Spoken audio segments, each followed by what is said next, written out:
ரொம்ப நாளாவே நம்ம கேபிஒய் பாலா வந்து பார்த்தீங்கன்னா, விஜய் டிவி பக்கமே வரலைங்க.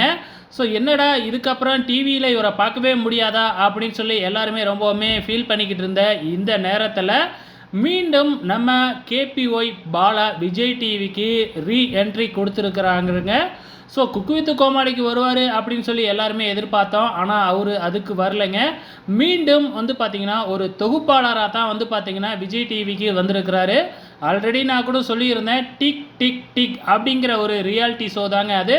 ஸோ விரைவிலேயே வந்து பார்த்தீங்கன்னா, இந்த ரியாலிட்டி ஷோவ ஒளிபரப்ப போறாங்க. லான்ச் பண்ண போறாங்க. ஸோ இவரோட சேர்ந்து யாரு இன்னொரு தொகுப்பாளர் அப்படின்னு பார்த்தீங்கன்னா, ஜீ தமிழ்ல இதுக்கு முன்னாடி தொகுப்பாளனியா இருந்த நம்ம கீகி அவர்கள் தான் வந்து பார்த்தீங்கன்னா, நம்ம பாலாவோட சேர்ந்து வந்து பார்த்தீங்கன்னா, ஆங்கர் பண்ண போறாங்க.